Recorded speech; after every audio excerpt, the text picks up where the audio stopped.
How's it going? This is another edition of my weekly blog, and today's subject. I'm just gonna be talking something simple and short.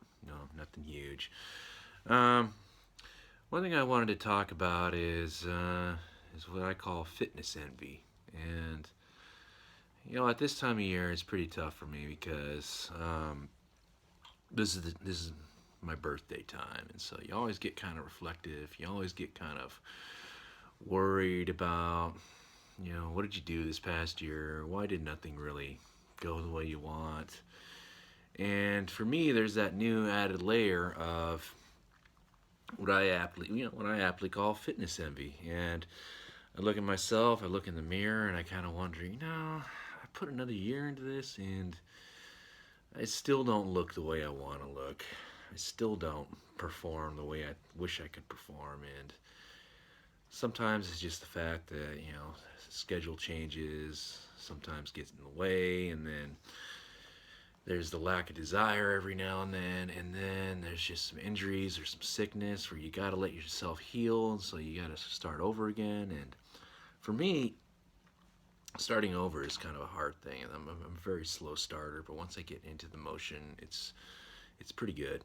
So so for me, the toughest thing about looking back over the past year, especially with my birthday coming up, which is actually tomorrow, if you can believe it, I just have to be patient and reassess everything, because there's this part of me that's very judgmental. It's very tough on myself, and I have to kind of quell those. I have to kind of quell those words, because I start thinking, well, this past year was a failure.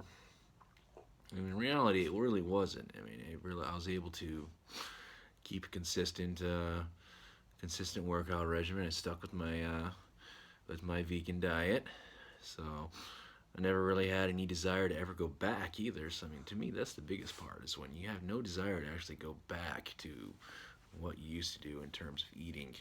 It kind of proves that at least one thing is going right for you. Your ethical stance on the whole situation you know, is working out, and you still accept it.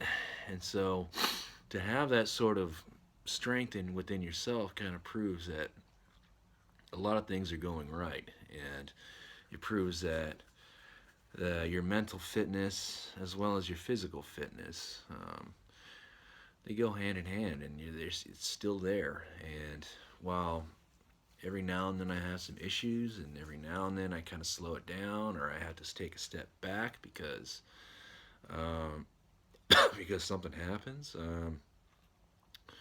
First, it really sucks, but eventually I get it, because I'm not a young man. I was never an athlete growing up, so me trying to do athletic things is very difficult, because my body was never used to it. And then, of course, I just sat down for 10 straight years, to see doing nothing, just hurting my body and filling it up with bad food. So right now I'm just kind of figuring out a good equilibrium to sort of counteract all those bad years. And so it's just a process. And I know there's a lot of people out there like myself who want to see some better results, want to see some more instant results, and it's just not going to happen. It's just not going to happen, folks. And so while my weight is kind of stagnated, and I don't feel like, in some ways, I don't feel like I've improved, because I haven't, my commitment has been up and down because of external factors. The bottom line is I'm still doing it.